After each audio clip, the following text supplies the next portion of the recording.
இதோ உன் அரசர் கதவை நெருங்கி வந்துவிட்டார் என்ற இறைவசன ஊழியத்திற்கு உங்கள் அனைவரையும் அன்போடு வரவேற்கிறோம். கடவுளின் இறைவார்த்தை இவ்வாறு சான்று பகர்கிறது.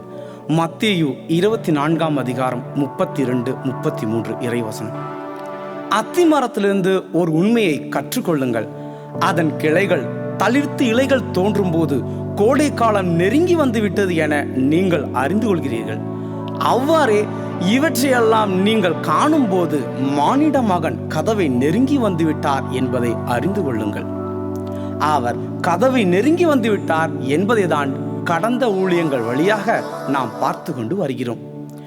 இன்று வரையிலும் வரலாற்றில் தனித்துவம் வாய்ந்த நிகழ்வுகளாக பதிவு செய்யப்பட்டதும் அதுபோலவே இன்று வரை நாம் கேட்காதுமான சம்பவங்கள் ஒரே தலைமுறையில் ஒன்றாக நடக்கும்போதுதான் நாம் அதை காலத்தின் அடையாளம் என்று சொல்லுகிறோம். நடந்தால் மட்டும் போதுமா?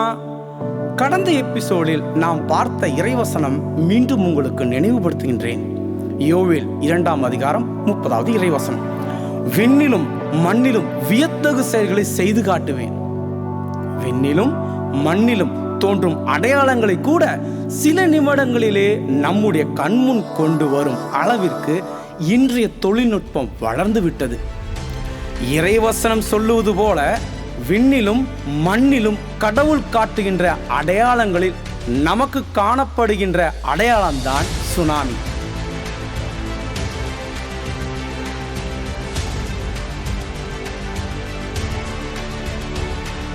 இதோ உன் அரசர் கதவை நெருங்கி வந்துவிட்டார் என்ற இறை ஊழியத்தில் இன்று நாம் காணப்போவது சுனாமி என்ற காலத்தின் அடையாளத்தை பற்றிதான். சுனாமி என்றால் என்ன? கடலில் உள்ள நீர் மற்றும் பிற பொருட்கள் பெரிய அளவில் இடம்பெயர்ந்தால் ஏற்படுகின்ற ராட்சச அலைகளைத்தான் சுனாமி என்று அழைக்கிறோம். நிலநடுக்கம், எரிமலை வெடிப்பு, விண்கற்கள் வீழ்ச்சி போன்றவை சுனாமி உருவாகுவதற்கான காரணங்களாகும். ஆழ்கடலில் நிகழும் சாதாரண சுனாமியை தவிர டெலி சுனாமி என்ற மற்றொரு வியக்கத்தக்க நிகழ்வும் உள்ளது. இது மிக அதிக ஆற்றலுடன் கரையை நோக்கி வேகமாக பயணிக்கிறது. 2004 டிசம்பர் 26 அன்று இந்தோனேசியாவின் வடக்கு சுமாத்ரா தீவின் மேற்கு கடற்கரையில் ஏற்பட்ட பயங்கரமான நிலநடுக்கத்தின் காரணமாக இந்தியா பெருங்கடலில் மிகப்பெரிய ராட்சச அலைகள் உருவாகின. சுமார் 10 நிமிடங்கள் நீடித்த இந்த நிலநடுக்கம் ரிக்டர் அளவுகோலில் 9 பதிவானது. இதுவரை பூமியில் நிகழ்ந்த எல்லா பூகம்பங்களிலும் இதுவே மிக வலிமை வாய்ந்த 3வது பூகம்பமாக இருந்தது. இது இந்தியா பர்மா டெக்டானிக் தட்டுகளை கடுமையாக உடைத்துவிட்டது. இச்சம்பவத்தை தொடர்ந்து உருவான டெலி சுனாமியைத்தான் 2004 ஆண்டு நாம் கண்டோம். இந்த சக்தி வாய்ந்த நிலநடுக்கத்தால் ஏற்பட்ட சுனாமி சுமாத்ரா தீவை அழித்தது. மணிக்கு 800 கிலோமீட்டர் வேகத்தில் பயணிக்கும் திறன் கொண்ட அந்த சுனாமி அலைகள் தங்கள் பயணத்தை அப்போதுதான் தொடங்கியிருந்தன. அலைகள் 30 மீட்டர் உயரத்தை எட்டியது. இந்தோனேசியா, இந்தியா, வங்கதேசம், மாலத்தீவு, இலங்கை, மலேசியா, தாய்லாந்து ஆகிய நாடுகள் இந்த டெலி சுனாமியால் பாதிக்கப்பட்டது. தமிழ்நாட்டில் நாகப்பட்டினம், சென்னை, கடலூர், கன்னியாகுமரி, வேளாங்கண்ணி மற்றும் ராமநாதபுரம் ஆகிய மாவட்டங்களில் சுனாமி அலைகள் பேரழிவை ஏற்படுத்தின. இன்று வரை உலகில் நிகழ்ந்த பெரிய இயற்கை பேரழிவுகளில் எல்லாம் அதிக அளவில் பாதிப்பை ஏற்படுத்தியது 2004 உருவாகிய இந்த சுனாமிதான். இது 2.25 லட்சம் மக்களின் உயிர்களை சூறையாடியது.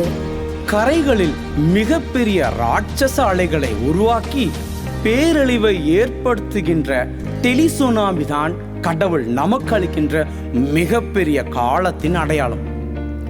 20ஆம் நூற்றாண்டு வரை மிக சிறிய அளவில் மட்டும்தான் சுனாமியை பற்றி அறிந்திருக்கிறோம். ஆனால் தமிழ்நாட்டில் ஏன் இந்தியாவில் கூட அதை பற்றி நாம் கேட்டதே இல்லை. இயேசு கிறிஸ்துவின் 2ஆம் வருகைக்கும் சுனாமிக்கும் இடையில் என்ன தொடர்பு என நீங்கள் சிந்திக்கலாம். அப்படிதானே? இயேசு கிறிஸ்துவின் இரண்டாம் வருகை பற்றியும் உலக முடிவு பற்றியும் வெளிப்படுத்துகின்ற லூக்கா 21வது அதிகாரம் 25வது இறைவசனத்தில் இப்படி சொல்லப்பட்டிருக்கிறது. மேலும் கதிரவனிலும் நிலாவிலும் விண்மீன்களிலும் அடையாளங்கள் தென்படும். மண்ணுலகில் மக்களினங்கள் கடலின் கொந்தளிப்பின் முழக்கத்தினால் கலங்கி என்ன செய்வதென்று தெரியாது குழப்பமடைவார்கள். அன்பார்ந்தவர்களே, கடலின் முழக்கம்தானே அலைகள்? அப்படி என்றால் கொந்தளிப்பின் முழக்கம் என்றால் என்ன? அதுதான் 2004லும் 2011லும் எல்லா நாடுகளிலும் பேரச்சத்தை உண்டாக்கிய சுனாமி. வரலாற்றில் இதற்கு முன்பு சுனாமிகள் ஏற்பட்டு இருக்கிறதென்று நாம் பார்த்தோம். இந்த சுனாமி ஏற்பட்ட அந்த குறிப்பிட்ட நாள்களில் அது அழிவையும் உண்டாக்கி இருக்கிறது. ஆனாலும் 2004ல் ஏற்பட்ட சுனாமி தான் எல்லா நாடுகளிலும் அல்லது எல்லா மக்களிடையிலும் கலக்கமும் பேரச்சமும் குழப்பமும் ஏற்படுத்திய முதல் சுனாமி. 2004ல் சுனாமி எல்லா நாடுகளுக்கும் கலக்கம் ஏற்படுத்தின முதல் சுனாமி என்று சொல்ல காரணம் என்னவென்று தெரியுமா? ஊடகங்கள் வழியாக கடலின் கொந்தளிப்பின் முழக்கம் என்னவென்று எல்லோரும் பார்த்து தெரிந்து கொண்டார்கள் என்பதே அதற்கு காரணம். திருவிவிலியத்தில் இயேசு கிறிஸ்துவின் வருகையின் அடையாளமாக எழுதப்பட்டிருக்கின்ற இந்த இறை வார்த்தை நம்முடைய கண்களுக்கு முன்பாக வெளிப்பட்டிருக்கிறது. அதற்கு அர்த்தம் இயேசு கிறிஸ்து வர நேரமாயிற்று என்று அல்ல. இயேசு கிறிஸ்து இந்த பூமிக்கு மீண்டும் மானிட உடல் தரித்து வந்துவிட்டார் என்பதுதான். இனியும் கடலின் பேரலைகளின் முழக்கம் மக்கள் இனத்தை குழப்பமடைய செய்யும் காலம் மிக தொலைவில் இல்லை. இதை காணாமல் இந்த தலைமுறை கடந்து போகாது. நம்முடைய கண்முன் வெளிப்பட்ட இந்த காலத்தின் அடையாளம் அவர் அருகில் வந்துவிட்டார் என்பதின் ஒரு முன்னெச்சரிக்கை. மீண்டும் சந்திப்போம். ஆண்டவர் உங்களை ஆசீர்வதிப்பாராக.